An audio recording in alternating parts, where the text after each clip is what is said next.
Right, lesson 5. So lesson 4 was responses, guys. This is lesson 5. I kind of mentioned to you last week about, what is it, like, the effects and responses. Can they be different in two different countries based on the country's wealth? And you lot all said yeah. So it's so important that we now look at those reasons today.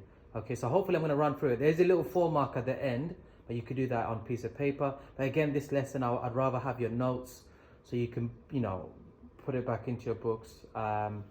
Let's just run through this. Let's look at some data between Nepal and Chile, yeah? So have a look at this. Give yourself about a minute. It says, obviously you would have discussed this in class, but it does say, look, Chile, look how many people got affected. 500 died, yeah? We've got 12,000 injured, 4,500 schools destroyed, 9,000 homeless. But look at Nepal, we've got 9,000 that died, 20,000 that are injured, 7,000 schools destroyed, and 1.5 million homeless. So look at the contrasting difference in effects. Nepal obviously got hit way harder in terms of injuries, deaths, homeless. But your question is that could come up, and you'll clock on straight away with that question, is when you see the word wealth.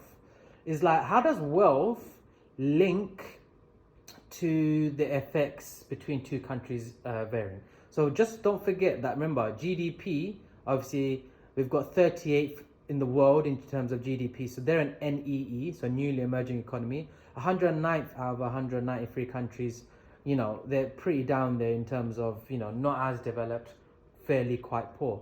So you need to be able to, the way I'm going to answer my points today is I'm going to say that actually the effects were less severe in Chile. And I'm going to say it that way, that actually the effects were less severe because they had this, they had that. I could say it the other way. I could say the effects were worse in Nepal because they had this problem, that problem. But I'm going to say it in the way for Chile. Okay, so let's begin to look at some reasons why the effects varied. And that's your lesson today. Okay, so there's only 3 reasons. So it's pretty simple if you can remember them and write some notes down. So the first reason, have a look at some of the photos, okay, is very much based on this. I look at, let's say, this room I'm in right now here at Lister. So many things went into the way the building was made. That could be something to do with the foundation, with huge steel pillars in the foundation. It could be, let's say, the way certain pillars are made, or the way, let's say, certain doors are held together. Everything in a building is a huge, like a puzzle, and it's not just something done easily. But the problem you have in Nepal is because they're not as rich, okay, and their GDP is much lower, they're not going to spend as much money in terms of building their homes in a really strong, let's say, in a strong way, in a way that actually doesn't break as easily. So you got to think about, why did more people die? Well, they say actually the thing that kills people in earthquakes most is actually buildings. Okay, so a lot of the buildings were made out of poorly built materials, and you could imagine that many of these homes, a lot of the people living there, it was heavily overcrowded. So you had more people dying over there in Nepal.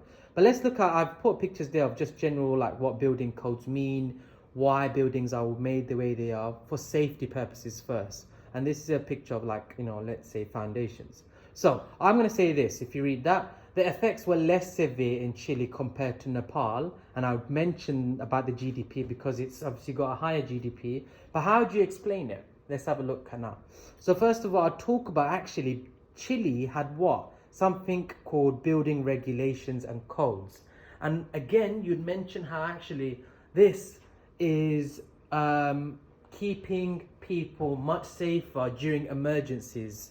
Let's say using fire staircases, okay, fire exits and so on. And actually, these codes keep people much safer in a building, and therefore what would happen is less people die.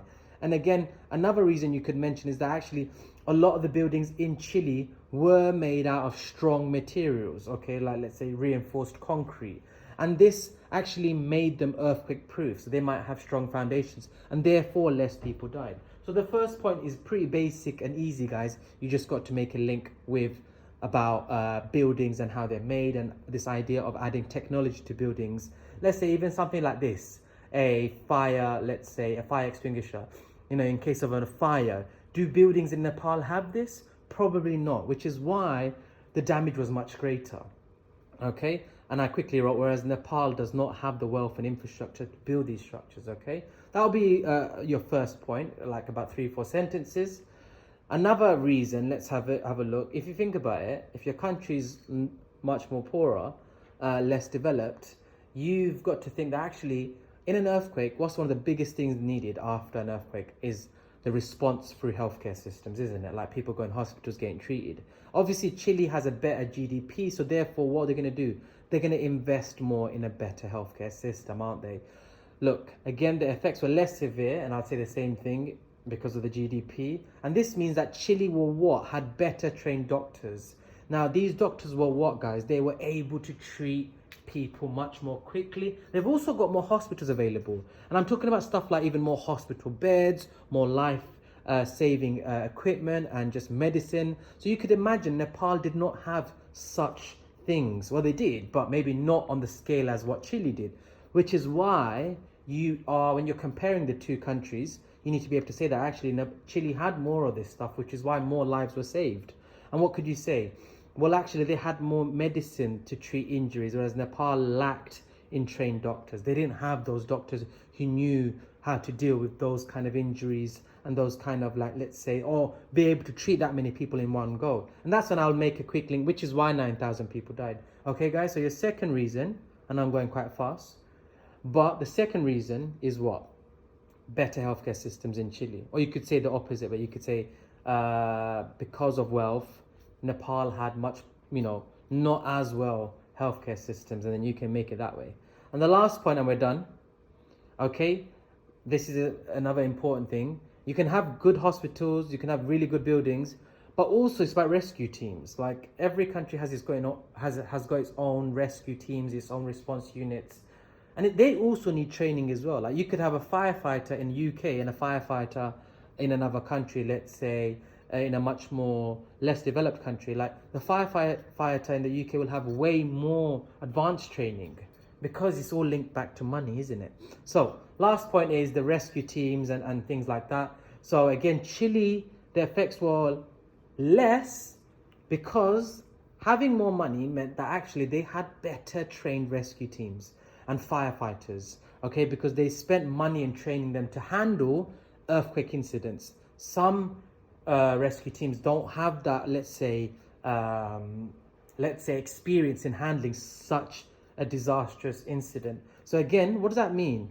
It meant that actually more people were able to be rescued and treated, therefore saving more lives. That's how you need to be writing, guys.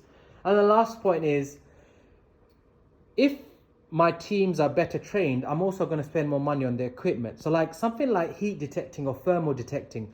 When under this kind of rubble, if you look at the photo, sometimes you don't know who's underneath. You might hear some voices, but sometimes you need heat sensors to detect people if they're still trapped underneath. And actually, Nepal did not have any of that, guys, okay? Nepal did actually, but they didn't have it on a bigger scale, or they didn't have as good as what Chile did because they couldn't afford it. It all comes down to money, which is why more people died in Nepal, okay? Here's your 4 marker. It's a little easy question. Pick any of those 2 points after you've written your notes. It says, explain why the effects of earthquakes varied between 2 countries of different levels of wealth. It's a 4 marker, so you don't need to mention Chile or Nepal. Pick any 2 points, quickly explain it. Try practice on your own. I said make sure it's equal length, like not 5 lines on 1 point and 2 lines on a second point. And I've added a little sentence starter there. So like the effects of earthquakes can vary between wealthier and less wealthier countries. Firstly, wealthier countries will have less deaths and injuries because, and you go into your first point. Any questions, please email me. I hope you watched the video. I'm going to ask you to email me back to say you've watched it. If I see you on Wednesday, I'm going to question you whether you've watched it. Please, it's not going to take you too long. You would have sat in my classroom for, over 100 minutes. I've done it all under 20 minutes.